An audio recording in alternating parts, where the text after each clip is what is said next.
Mau hidup sehat tapi bingung sama berita kesehatan yang banyak hoax-nya? Cari tahu jawabannya hanya di YouTube channel Total Health. Jangan lupa subscribe dan nyalakan lonceng notifikasinya.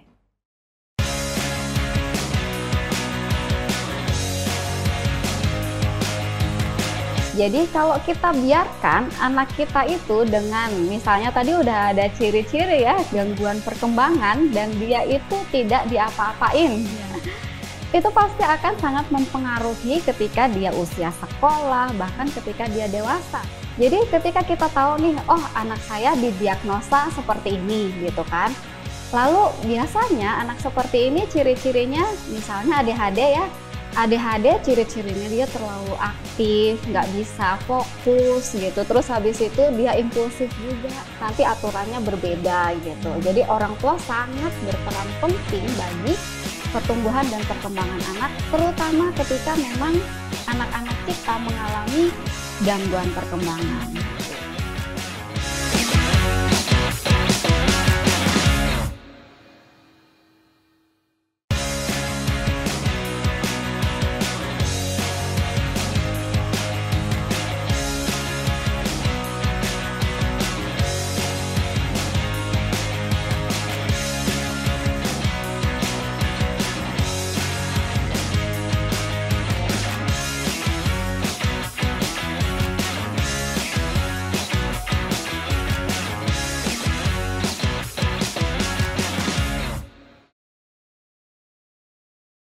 Shalom, salam hidup sehat.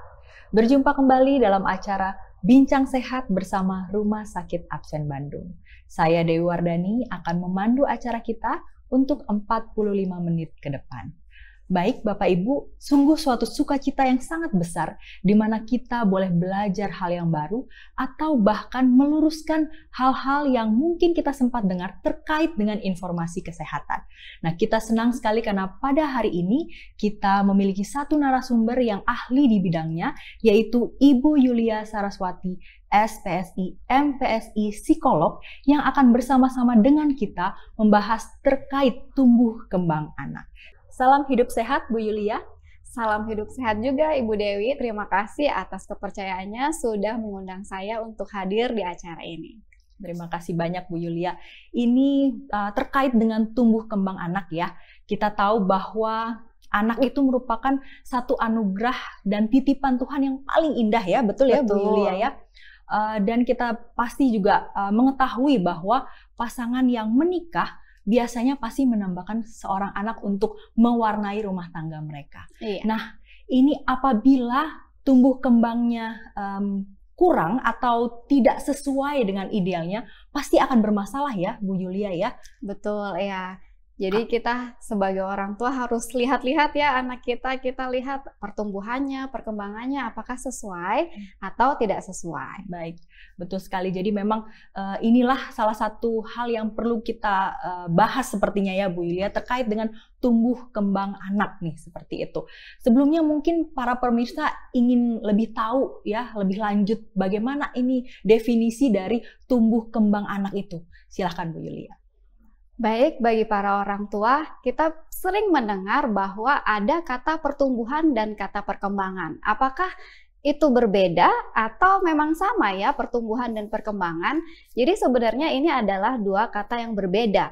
Kalau kita melihat arti kata dari pertumbuhan itu sendiri, itu dibilang bertambahnya jumlah dan besaran sel di seluruh bagian tubuh yang secara kuantitatif dapat diukur. Jadi kita bisa melihat secara ya mata kepala kita bahwa anak kita itu bertambah panjang atau bertambah tinggi, dia bertambah berat badannya atau dia juga bertambah lingkar kepalanya gitu.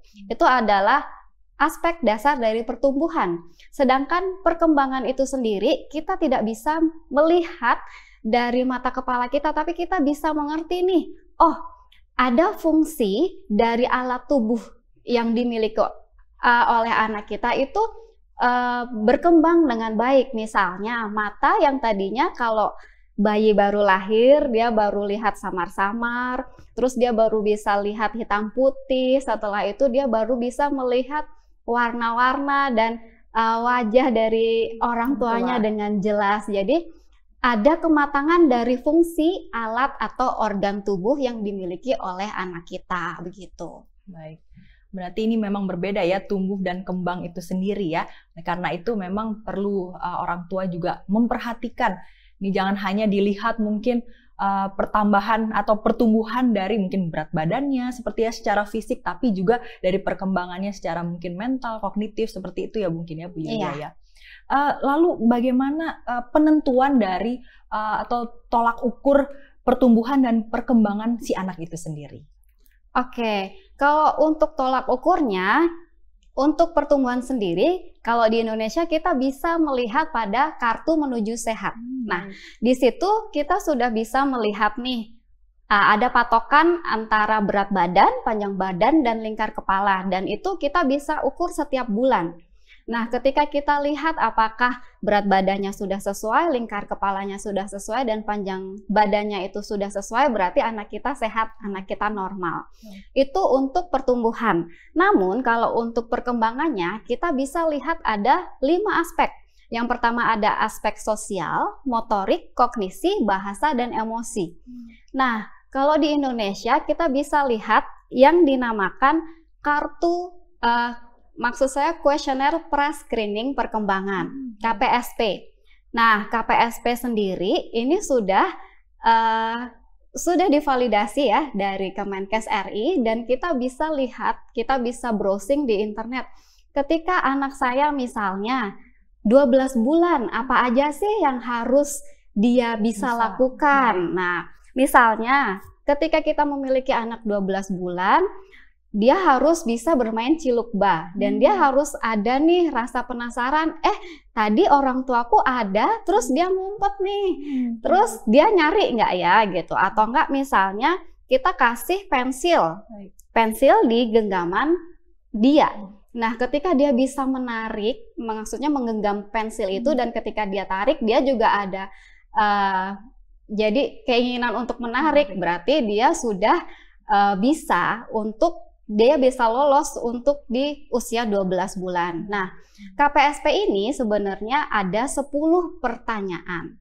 Jika dia sudah bisa melampaui 9-10 tugas di usia itu, berarti dia lolos, dia normal. Tetapi bila mana dia di bawah itu, misalnya hanya 7-8 hal yang hanya bisa dia lakukan, berarti kita harus cari bantuan. Apalagi kalau dia 6 ke bawah ya, kita harus benar-benar segera untuk memberikan stimulasi bahkan terapi kepada anak kita gitu.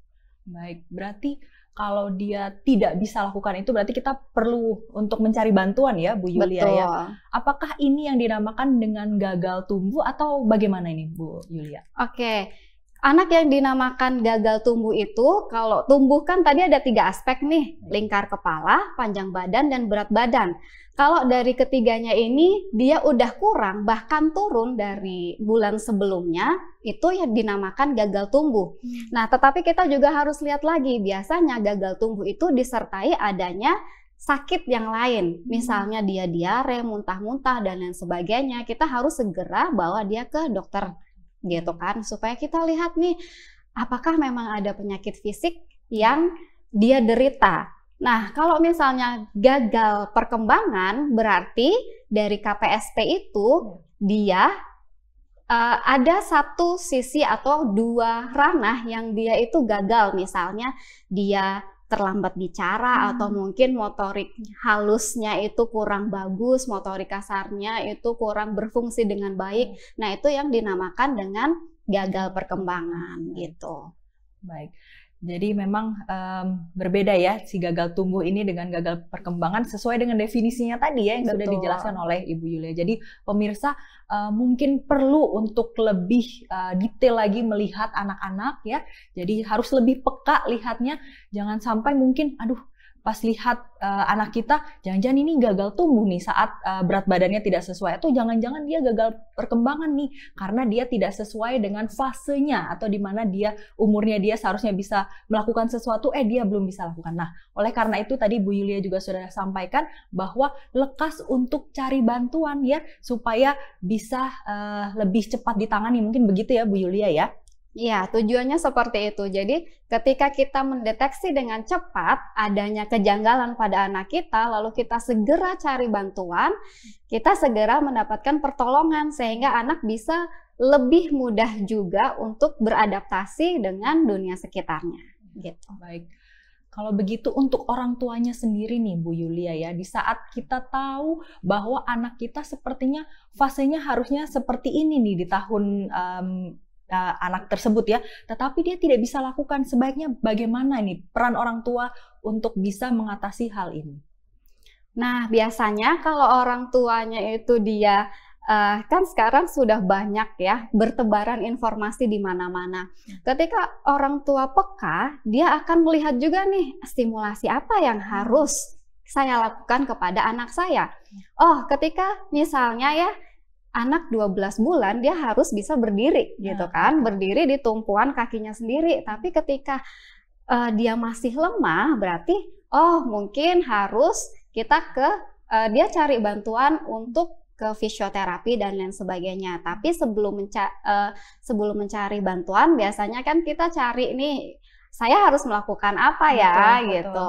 Nah, itu dilakukan di rumah selama kurang lebih 2 minggu.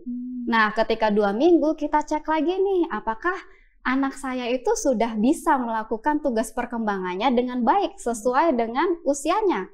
Ketika kita udah stimulasi selama 2 minggu tapi tidak ada perubahan, kita harus segera menuju ke fasilitas kesehatan terdekat untuk mendapatkan bantuan dari profesional. Gitu. Baik. Berarti juga kita harus tahu nih ya Bu Yulia terkait dengan stimulan-stimulan yang harus dilakukan nih, karena kayaknya kalau nggak banyak baca juga mungkin nggak bisa tahu ya orang tua ya. Jadi kira-kira harus bagaimana nih sebagai orang tua supaya mereka mengetahui, mungkin harus lebih banyak baca kali ya, atau bagaimana nih Bu Yulia? Iya, jadi untuk pertumbuhan sendiri sebenarnya kan tadi kita pasti ya sudah punya kartu menuju sehat. Siap. Kita akan lihat nih di bulan ini apakah dia sesuai atau tidak sesuai. Nah, kalau untuk perkembangannya sendiri kita bisa melihat di KPSP itu yang tadi saya bilang. Nah, karena ini sudah tersedia informasi ini sudah tersedia bebas, jadi kita bisa browsing. Nah, masalahnya ketika memang orang tua tidak memiliki akses ke situ. Nah, biasanya dia akan menuju ke fasilitas kesehatan yaitu posyandu, dan di situ akan dijelaskan oleh tenaga kesehatan bagaimana seharusnya anak ini bertumbuh dan berkembang dengan baik gitu. Baik, berarti juga perlu ya untuk kita mengunjungi fasilitas kesehatan apabila ada kecurigaan mungkin ke arah gagal tumbuh atau gagal perkembangan ini ya Mbak Yulia. Memang ini sangat menarik ya pemirsa, karena saya yakin juga banyak pemirsa yang saat ini menyaksikan punya anak, bahkan mungkin yang sudah lebih usianya lebih lanjut mungkin punya cucu. Nah, kita harus bisa lihat bagaimana ini perkembangan dan pertumbuhan dari si buah hati kita ya. Mungkin sebelum kita akan pergi kepada iklan atau kita sudahi segmen pertama, ada satu lagi yang mungkin kita nanti mungkin kita akan bahas di segmen berikutnya. Tapi Bu Yulia, sah-sah aja nggak sih, ini pertanyaan mungkin dari banyak orang, kalau misalnya anak yang lambat berbicara itu nanti akan bicaranya nanti akan ada kok, maksudnya dia akan berbicara juga kok pada akhirnya gitu. Apakah ini akan kita biarkan atau bagaimana? Baik, terima kasih pertanyaannya. Nah, jadi sekarang ini ya banyak anak yang sudah sangat terlambat bicara dan orang tua itu sangat membiarkan. Nah, seperti tadi ya, sepertinya itu adalah mitos bahwa oh nanti ketika misalnya umur sekian nanti anak saya bisa bicara dengan sendirinya kok. Sebenarnya tidak betul seperti itu. Jadi sebenarnya di KPSP itu kita bisa lihat anak umur 1 tahun seharusnya dia sudah bisa mengatakan 2 suku kata, da, dada, ma, mama, walaupun itu belum ada artinya. Nah, bahasa sendiri sebenarnya itu muncul ketika dia berusia dari 6 sampai akhirnya 2 tahun. Nah, selebihnya ketika dia udah 2 tahun ke atas, itu akan susah kita menstimulasi atau melatih dia untuk kemampuan berbahasa. Nah, kemampuan berbahasa sendiri itu sebenarnya ada 2, bahasa ekspresif dan bahasa reseptif. Bahasa reseptif adalah ketika kita berbicara dan anak kita mengerti. Nah, kalau untuk bahasa ekspresif berarti dia mengungkapkan nih apa yang menjadi keinginan hatinya atau dia mau memberitahu sesuatu ke orang lain seperti itu. Jadi sebenarnya ketika anak kita udah 1 tahun tapi belum ada satu kata pun yang keluar misalnya, berarti itu udah ada red flags atau tanda bahaya nih, aku harus bagaimana. Atau misalnya udah 2 tahun tapi dia baru muncul 1 kata, berarti kita harus segera cari pertolongan, begitu. Baik. Berarti ini harus jadi ini juga ya, warning kepada Bapak Ibu ya, atau pemirsa yang saat ini sedang menyaksikan, jangan lantas terlalu membiarkan mungkin ya, jadi dibiarkan saja sepertinya biasa kok, normal, itu nanti akan bicara sendiri atau berjalan sendiri bahkan ya. Oke, ini menarik sekali Bu Yulia, tapi sepertinya kita akan break sebentar, kita akan balik lagi atau kita akan kembali lagi setelah pesan-pesan berikut ini.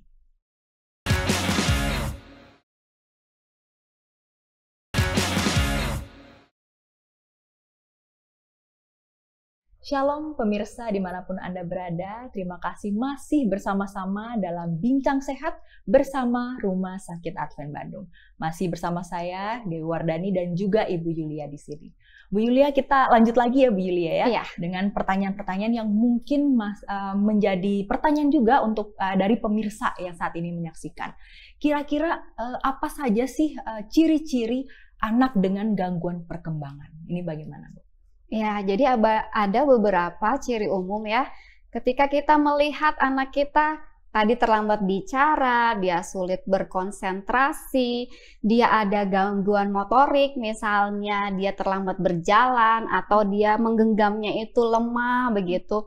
Lalu dia terlalu fokus dengan dunianya sendiri gitu kan, ketika dipanggil itu dia nggak mau nengok seperti itu. Lalu ketika dia terlalu aktif, hiperaktif, atau bahkan hipoaktif berarti dia tidak banyak bergerak. Atau ketika kita melihat bahwa kok anak saya itu mengulang-ulang kata-kata atau kalimat tapi itu tidak bertujuan. Begitu juga ketika dia mengulang suatu aktivitas tapi nggak ada tujuannya gitu. Nah, itu adalah beberapa tanda atau ciri umum bahwa anak kita itu ada nih gangguan perkembangan tertentu. Karena dari ciri-ciri tersebut kita baru ketika kita periksa lebih lanjut, kita baru bisa mendiagnosa bahwa dia ada gangguan perkembangan ini atau perkembangan itu dan lain sebagainya, begitu. Oke, baik, berarti itulah ciri-ciri tadi ya, kita yang sebelumnya tentang gangguan pertumbuhan, sekarang gangguan perkembangan. Menyangkut dengan gangguan perkembangan ini, berarti apakah kita kan dia terganggu nih perkembangannya, apakah nanti pada akhirnya di saat dia usia dewasa ini akan mempengaruhi nanti mungkin saat dia sekolah atau dia bekerja dengan gangguan yang dia miliki saat dia dalam fase perkembangan ini? Baik, pertanyaan yang sangat bagus. Jadi kalau kita biarkan anak kita itu dengan misalnya tadi udah ada ciri-ciri ya gangguan perkembangan dan dia itu tidak diapa-apain, itu pasti akan sangat mempengaruhi ketika dia usia sekolah, bahkan ketika dia dewasa. Misalnya anak dengan gangguan perkembangan hiperaktif, gangguan pemusatan perhatian dan hiperaktivitas, dia akan sulit berkonsentrasi, dia akan sulit mengantri, dia akan ketinggalan banyak hal gitu kan. Jadi ketika dia di sekolah pasti sosialnya terganggu, akademiknya terganggu. Walaupun secara kognitif dia mampu, tapi karena dia tidak mampu memperhatikan, pasti informasi itu tidak terserap 100% kan. Bisa dibilang dia underachiever. Dia kognisi ya istilahnya IQ-nya bagus, tapi nilai-nilainya kok jelek semua ya. Karena apa? Karena tidak ada penyerapan informasi yang 100% masuk ke otaknya gitu. Jadi jangankan di dewasanya, di usia sekolahnya aja dia akan mengalami banyak masalah, apalagi ketika dia dewasa gitu. Baik, kalau begitu bagaimana untuk mencegahnya? Maksudnya begini, bukan kita tahu bahwa nanti saat dia ada gangguan ini, di sekolahnya pasti akan berpengaruh juga. Nah, ini peran orang tua supaya jangan sampai dia akhirnya mungkin perkembangan ini akan menghambat bagaimana dia bersekolah atau bagaimana dia bersosial juga di lingkungan sekolahnya. Ini apakah ada yang harus dilakukan oleh orang tua itu sendiri? Betul, orang tua sangat berperan penting dalam proses pertumbuhan dan perkembangan anak. Jadi orang tua sedemikian rupa harus bekerja sama dengan profesional. Supaya apa? Jadi ketika kita tahu nih, oh anak saya didiagnosa seperti ini gitu kan. Lalu biasanya anak seperti ini ciri-cirinya misalnya ADHD ya. ADHD ciri-cirinya dia terlalu aktif, nggak bisa fokus gitu. Terus habis itu dia impulsif juga. Nah, pasti kita akan membawa anak kita juga untuk memberikan terapi yang tepat. Nah, terapi yang tepat itu tidak hanya dilakukan di fasilitas kesehatan, tetapi di rumah juga. Jadi, kita memberikan aturan yang baku dimanapun dia berada. Jadi anak kita bisa belajar untuk beradaptasi gitu kan. Dan anak kita juga merasa diperhatikan nih sama orang tuanya. Jadi nggak kita bawa ke rumah sakit, terus habis itu udah kasih aja ke terapisnya, sementara di rumah nanti aturannya berbeda gitu. Jadi orang tua sangat berperan penting bagi pertumbuhan dan perkembangan anak, terutama ketika memang anak-anak kita mengalami gangguan perkembangan gitu. Berarti memang peran orang tua itu sangat penting ya untuk anak-anak dengan kebutuhan khusus. Apakah, nah ini pertanyaan berikutnya Bu Yulia, dengan anak-anak berkebutuhan khusus ini, apakah perlu memang memiliki sekolah yang khusus? Nah, seperti itu ya, mungkin orang-orang yang kita tahu memang ada juga yang sekolah-sekolah yang khusus ya, yang kita katakan luar biasa seperti itu. Apakah ada juga untuk anak-anak yang sebenarnya kognitifnya sama aja dengan yang lain, bahkan mungkin mereka lebih baik gitu. Hanya mereka punya gangguan perkembangan dan mereka punya gangguan, maaf yang tadi ya, seperti ADHD gitu, hiperaktif gitu. Seperti itu. Apakah ada sekolah khususnya atau apa nih yang harus dilakukan? Ya, kembali lagi ketika kita mengetahui bahwa anak kita itu mengalami gangguan perkembangan. Nah, gangguan perkembangan ini sebenarnya sangat banyak ya. Nah, untuk kita mau masukin dia ke sekolah umum atau ke sekolah luar biasa atau ke sekolah inklusi, kita harus lihat dulu nih gangguan perkembangan yang dia alami itu apa. Kalau misalnya memang dia kognitifnya mampu dan dia itu hanya di masalah perilaku, berarti kita kan tinggal bekerja sama dengan pihak sekolah ya.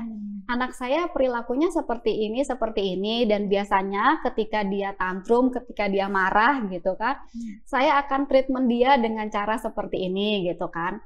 Nah, tapi kalau kita melihat bahwa anak kita tidak mampu secara kognitif, ada baiknya kita masukkan dia ke sekolah yang khusus gitu.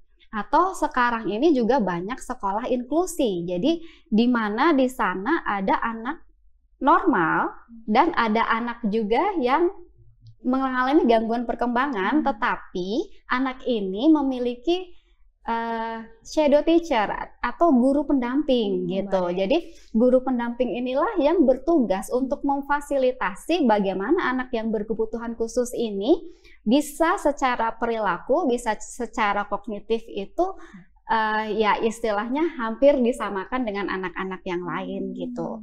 Jadi kita lihat juga apakah memang sekolahnya itu bisa memfasilitasi anak dengan kebutuhan khusus, anak dengan gangguan perkembangan atau tidak gitu. Berarti kita lihat ya bagaimana juga kebutuhan si anak juga, kemudian apakah fasilitas itu juga memadai di sana. Jadi memang semua perlu kerjasama ya dari seluruh pihak mungkin ya. Jadi tidak hanya dari orang tua, dari pihak sekolah, fasilitas kesehatan yang ada. Jadi memang butuh apa ya, mungkin kita punya hati yang lapang seperti itu ya, berbesar hati bagaimana kita harus merangkul anak kita dengan penuh cinta juga ya Bu Yulia. Betul. Ya. Baik, yang selanjutnya ini terkait dengan sekolah, saya juga pernah membaca gitu ya, bukan pernah membaca juga, ada pertanyaan juga terkait dengan sekolah nih. Sebaiknya itu untuk anak-anak yang normal, apakah sekolah itu diizinkan untuk diberikan kepada anak dengan usia yang belia? Nah ini, karena kayaknya cukup populer saat ini ya untuk bisa menyekolahkan anak dengan umur yang masih kecil seperti itu. Nah ini dari sisi Ibu Yulia sendiri sebagai seorang psikolog ini bagaimana Ibu Yulia? Iya, jadi yang di zaman modern ini ya, banyak bayi masih 2 tahun udah masuk sekolah Betul. gitu, atau mungkin 3 tahun masuk sekolah gitu. Jadi untuk memasuki usia sekolah sebenarnya itu bukan hanya patokannya usia. Baik. Jadi kita harus lihat nih kematangan dia secara emosional, kematangan dia secara sosial, kemandiriannya dia itu bagaimana. Jadi ketika kita memasukkan anak kita ke sekolah, tapi dia kalau mau ke kamar mandi harus dibantu, berarti kan kita akan merepotkan guru di sekolah Betul, dong ya. betul. Iya. Jadi kita harus sebagai orang tua bijaksana nih. Kita harus melatih kemandirian kepada anak kita sebelum kita memasukkan dia ke sekolah. Dan ada baiknya juga kita memasukkan anak kita ke sekolah itu ketika memang dia udah siap secara emosi, secara sosial juga, dan ada aspek-aspek kematangan sosial, aspek-aspek kesiapan sekolah ya. Misalnya, oh dia mengamatinya udah bagus, dia gerakan motoriknya untuk menulis itu udah bagus, oh dia sudah bisa mengantri, dia sudah bisa ke kamar mandi sendiri begitu. Dan memang bagusnya untuk memasukkan anak kita ke sekolah dasar itu memang biasanya di usia 6-7 tahun. Nah, kalau untuk sekolah-sekolah yang bermain gitu kan, untuk anak mungkin di bawah 4 tahun ke bawah, biasanya itu sekolahnya memang fokusnya hanya untuk menstimulasi dan memberikan permainan gitu ke anak-anak kita. Jadi kalau memang misalnya kita bisa melakukan permainan itu dengan anak kita di rumah, itu kan alangkah lebih bagus. Yang pertama, kita lebih lekat nih dengan anak kita gitu kan. Yang kedua, kita juga bisa menstimulasi sendiri kan, lebih hemat lah. Betul, betul. Gitu. Jadi sebenarnya kita harus lebih bijaksana ya, nggak hanya kita sekolahin anak kita karena lagi trennya seperti ini, kita jadi ikut-ikutan gitu. Kita nggak boleh latah dengan hal-hal yang di luar sana. Kita sebagai orang tua harus lebih bijaksana. Anak saya itu kebutuhannya apa sih? Kalau memang di rumah dia lagi nggak ada temen gitu kan, oh berarti kita sekali-sekali bolehlah bersosialisasi dengan anak-anak di usianya gitu kan, play date gitu. Dan macam-macam lagi sih. Gitu. Baik, berarti memang harus ada kesiapan dari anak itu sendiri ya. Jangan kesiapan dari orang tuanya saja nih. Mungkin orang tua berpikir, sepertinya enak nih kalau misalnya anaknya disekolahkan, mungkin bisa akan lebih mengetahui banyak hal, mungkin seperti itu ya. Tapi saya juga pernah dengar bahwa mereka yang biasanya lebih early ini ya school atau datang ke sekolahnya lebih awal suka gampang bosan gitu karena dari awal sudah belajar dulu atau sudah pergi ke sekolah. Ini benar nggak ya Bu Yulia seperti ini ya? Iya, ada yang mengalami seperti itu. Jadi ketika anak kita terlalu dini bersekolah, dia akan, apalagi kalau udah dipaksa ya, misalnya dia 4 tahun tapi udah harus bisa baca tulis hitung gitu. Jadi secara kognitif mungkin dia mampu, tapi secara sosialnya mungkin dia nggak siap. Secara emosinya apalagi, dia harusnya kan bermain, tapi waktu bermainnya itu hilang dengan, oh kamu kudu les baca, les tulis, terus harus bisa ini itu dan lain sebagainya. Ketika anak-anak kita itu stres gitu ya, dia kan belum bisa mencurahkan isi hati dengan tepat gitu. Jadi biasanya dia akan bosen, dia kelelahan, terus akhirnya stres, akhirnya mutung, dia ngambek dan lain sebagainya. Jadi masalah perilaku ini akan muncul di kemudian hari gitu. Baik. Berarti ini juga perlu kita waspadai juga ya Bu Yulia, jangan sampai ini terjadi di rumah tangga kita atau pada anak kita, karena mungkin kerinduan kita agar anak kita bisa belajar lebih baik atau mungkin pengennya sudah bisa baca, bisa menulis, dan kita menyekolahkannya terlalu dini sehingga nanti ada mungkin perilaku-perilaku yang mungkin akhirnya buruk ya nanti di kedepannya mungkin ya. Seperti itu. Baik, jadi mendingan lebih mungkin sesuai aja kali ya, mungkin kalau misalnya anaknya memang sudah mampu atau sudah siap barulah disekolahkan. Mungkin begitu ya Bu Yulia Iya, ya. betul.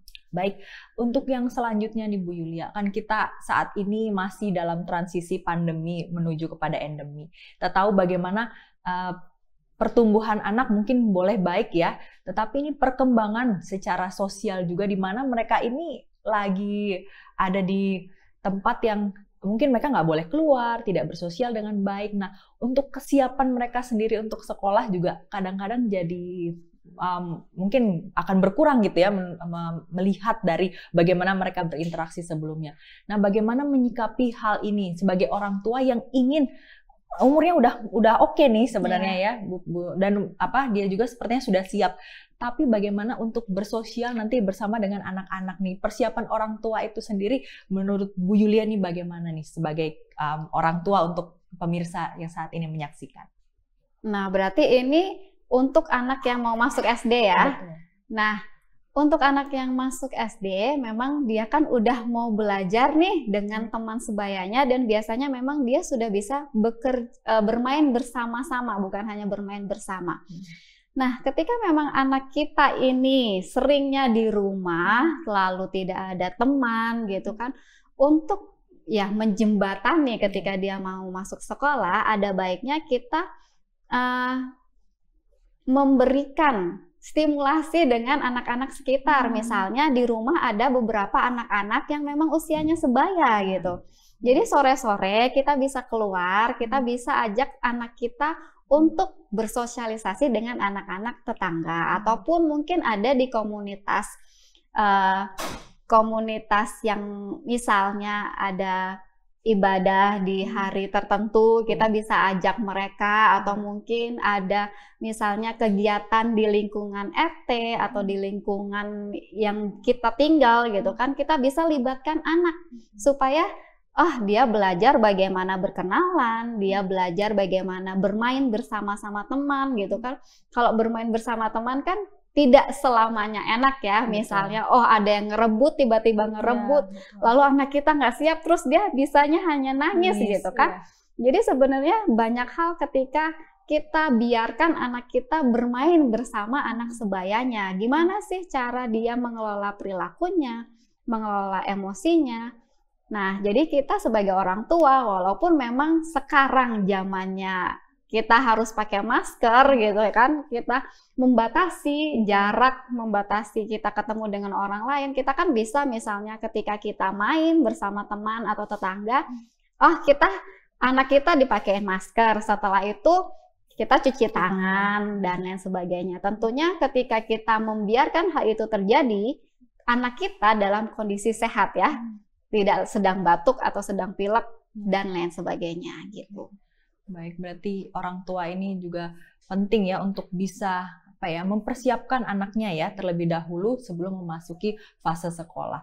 Karena supaya mereka juga jangan sampai mungkin akhirnya trauma ya karena tidak pernah sebelumnya berinteraksi dengan orang lain. Baik, terima kasih banyak Bu Yulia. Sebelum kita akan membahas lebih lanjut karena ini sangat menarik, kita akan simak dulu pesan-pesan berikut ini.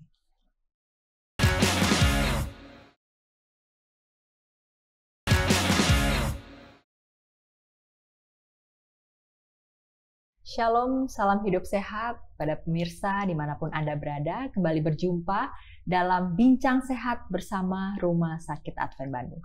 Masih dengan saya, Dewi Wardani dan juga Ibu Yulia. Kita akan kembali untuk bertanya pada Bu Yulia, tapi sekarang formatnya berbeda nih Bu Yulia.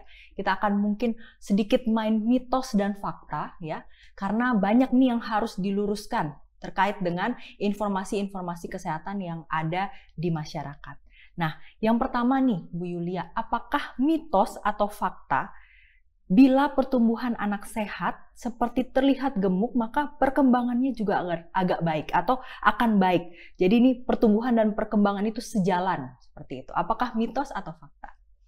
Itu adalah mitos. Karena kembali lagi ke tadi, untuk pertumbuhannya mungkin memang dia terlihat baik ya, maksudnya dia gemuk gitu. Tapi ketika misalnya dia gemuk, tapi kok dia tidak bisa mendengar dengan baik ketika dipanggil gitu kan. Atau misalnya dia terlalu aktif gitu kan.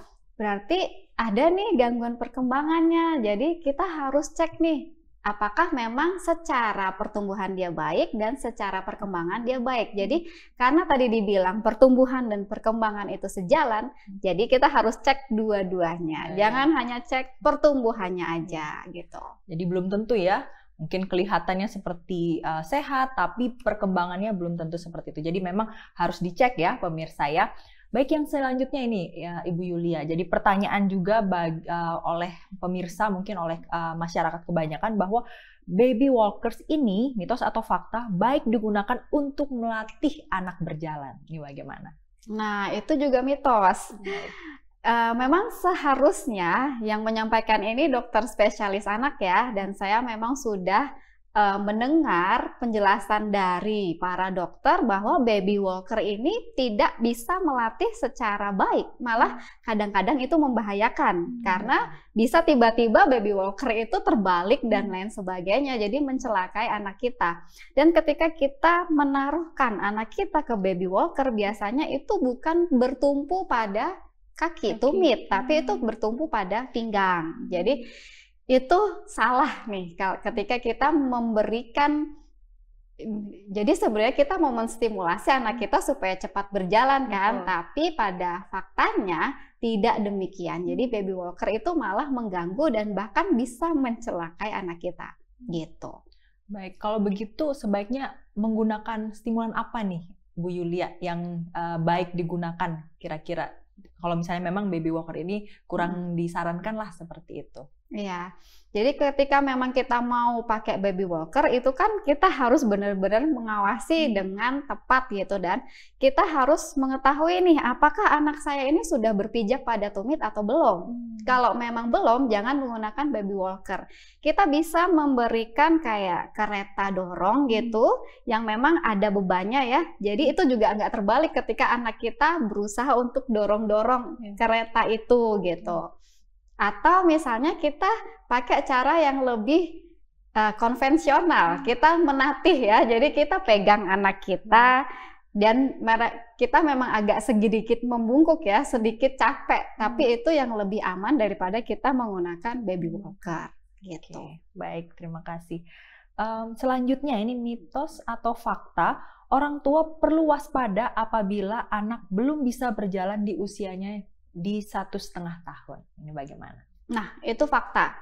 Karena di usia 1,5 tahun biasanya dia sudah bisa, dia lancar berjalan, bahkan dia mau lari gitu. Jadi kalau usia 1,5 tahun tapi dia belum bisa berjalan, apalagi dia belum bisa berdiri tegak, kita harus cepat bawa dia ke dokter supaya ketika dokter menemukan ada kelemahan otot, berarti bisa di fisioterapi dan lain sebagainya. Ada tindakan-tindakan atau treatment yang menguatkan otot, atau mungkin ada kesalahan di fisik yang mana gitu. Biar supaya lebih cepat ditangani mungkin ya, begitu ya Bu Yulia. Baik, yang selanjutnya ini mitos atau fakta nih Bu Yulia, rentang konsentrasi anak di usia balita hanya sekitar 20 menit. Benarkah seperti itu? Itu adalah mitos. Karena biasanya anak balita itu hebat sekali loh kalau dia bisa berkonsentrasi dan menaruh perhatian penuh selama 20 menit. Karena biasanya, jadi dia usianya misalnya 4 tahun. 4 tahun berarti biasanya dia 4 menit atau 4 menit ditambah 2. 4 ditambah 2, usia ditambah 2. Dia berarti maksimalnya itu 4-6 menit. Gitu. Itu rentang konsentrasi penuhnya ya. Nah, tapi biasanya kita lihat juga nih karakteristik anak kita. Apakah memang dia itu anak yang sangat aktif atau misalnya dia anak yang pendiam dan bagaimana gitu kan. Nah, ketika dia anak yang pendiam, biasanya rentang atensinya memang agak sedikit lebih lama. Tapi tidak ada anak yang biasanya 4 tahun tapi dia bisa 20 menit nih. Itu tidak ada kecuali dikasih gadget. Ya. Baik. Karena gadget itu sungguh sangat menarik ya buat anak-anak, dan dia mungkin bisa lebih dari 20 menit, tapi kita bilang itu bukan rentang atensi ya kalau untuk menonton, karena itu ketika kita kasih gadget ke anak kita, itu memang sudah menstimulasi banyak hal, mata, telinga gitu kan, dan itu biasanya kan sangat menarik dan sesuai dengan kesukaan anak-anak, makanya dia bisa benar-benar lama duduk diam untuk menonton gitu. Baik.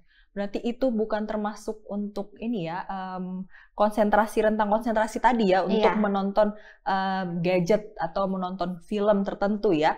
Jadi mungkin perlu dibedakan ini pemirsa ya. Jadi mungkin dipikir kok balita saya ini atau anak saya ini bisa melihat atau mendengarkan sesuatu secara atentif dan lama seperti itu, padahal yang diberikan adalah gadget itu sendiri ya. Nah ini berhubungan dengan mitos atau fakta berikutnya nih Bu Yulia. Anak yang dikenalkan gadget sejak dini akan sulit berkonsentrasi. Ini mitos atau fakta? Ya, jadi sebenarnya gadget ini juga sangat mempengaruhi rentang atensi. Biasanya ketika anak itu dari dini diberikan gadget itu diberikan sejak dini kepada anak kita, dia akan susah untuk berkonsentrasi pada hal-hal yang lain. Karena apa? Gadget itu kan satu benda kecil, tapi dia itu benar-benar sangat menarik gitu kan. Nah, ketika anak kita sudah terbiasa dengan gadget, lalu kita ajak dia untuk berinteraksi gitu, itu akan sangat, bagi dia mungkin sangat membosankan. Jadi kita perlu usaha yang lebih lagi nih untuk menarik atensinya dia. Atau misalnya kita kasih anak kita gadget, dia usia 5 tahun. Nah, setelah itu kita suruh dia belajar misalnya A, B, C, D, E gitu dengan papan tulis dan apa, tanpa ekspresi yang lebih ya. Itu anak kita akan jadi bosen dan akhirnya konsentrasinya itu akan sangat berkurang gitu. Jadi kita harus benar-benar hati-hati nih kasih anak kita untuk nonton gadget. Jadi kita berikan batasan waktu supaya anak kita tahu membedakan. Oh, saya biasanya memang dikasih gadget tapi hanya sekian menit. Lalu setelah ini saya harus belajar, saya harus melakukan aktivitas ini itu, saya harus meluangkan waktu bermain dengan anak saya, dan banyak hal yang memang harus kita terapkan ke anak kita. Gitu. Berarti Bu Yuli, apabila sudah terlanjur diberikan sejak dini, apakah ada hal yang boleh dicegah atau hal yang bisa dilakukan supaya ini tidak bertambah parah nih, dia tambah tidak bisa berkonsentrasi ke depannya nih? Apakah ada hal yang bisa kita lakukan? Ada cara yang memang bisa kita lakukan. Yang pertama adalah kita harus meluangkan waktu dan tenaga kita untuk bermain dengan anak kita. Jadi sebenarnya anak kita itu kan ada fase-fasenya untuk bermain ya. Dalam fase bermain, dan dia harus menemukan adanya keceriaan, kesenangan. Nah, kalau kita mau anak kita lepas dari gadget, berarti kita harus ngajakin dia main gitu kan. Belikan mungkin hal apa sih yang dia lagi suka, misalnya oh dia sedang belajar untuk menumpuk, ya udah kita beliin, atau kita menciptakan suatu permainan tumpuk-tumpukan gitu. Jadi ketika dia terstimulasi dengan permainan itu, dia juga bisa menjadi lekat dan dia juga mendapatkan kesenangan gitu kan. Karena anak kita dikasih gadget kan intinya supaya dia bisa mendapatkan kesenangan dengan gadget itu. Nah, ketika kita mau supaya anak kita lepas gadget, nah kita nih yang jadi pengganti dari gadget itu gitu. Baik, terima kasih banyak Bu Yulia. Ini sangat menarik, tapi sepertinya waktu juga yang membatasi ya kita punya diskusi saat ini. Untuk itu mungkin boleh diberikan closing statement dari Bu Yulia terkait dengan materi kita pada saat ini. Silakan. Baik, para pemirsa, para bapak dan ibu, anak-anak adalah anugerah dari Tuhan yang memang perlu kita jaga dengan baik. Pertumbuhan dan perkembangan itu berjalan bersamaan dan saling mempengaruhi satu sama lain. Jadi kita sebagai orang tua harus secara intensi, kita harus waspada dengan pertumbuhan dan perkembangan anak-anak kita. Dan bila mana kita dapati ada kecurigaan adanya gangguan perkembangan atau gangguan pertumbuhan, kita harus segera nih untuk cari bantuan, kita segera cari para profesional untuk menangani anak-anak kita yang memang kita curigai terdapat adanya gangguan pertumbuhan atau gangguan perkembangan. Begitu. Baik, terima kasih banyak Ibu Yulia untuk pengetahuan yang diberikan kepada kami semua di sini, dan juga saya yakin pemirsa sangat berterima kasih dan ini sangat bermanfaat untuk mereka semua. Terima kasih sekali lagi Bu Yulia. Mungkin lain waktu kita boleh berbincang lebih lanjut ya terkait dengan tumbuh kembang ini, dan kita juga berdoa dan berharap bahwa anak-anak kita yang saat ini berada bersama-sama dengan kita, yaitu titipan dan anugerah Tuhan itu boleh kita didik dengan baik, dan semoga saja pertumbuhan dan perkembangannya juga sesuai dengan umurnya. Baik, terima kasih sekali lagi Bu Yulia. Semoga Ibu dan keluarga tetap sehat. Ya. Amin. Terima kasih Bu Dewi. Baik, terima kasih banyak Bapak Ibu pemirsa dimanapun Anda berada. Terima kasih bersama-sama dengan kami dalam acara Bincang Sehat bersama Rumah Sakit Advent Bandung. Kita akan berjumpa lagi di lain kesempatan. Terima kasih. Salam hidup sehat.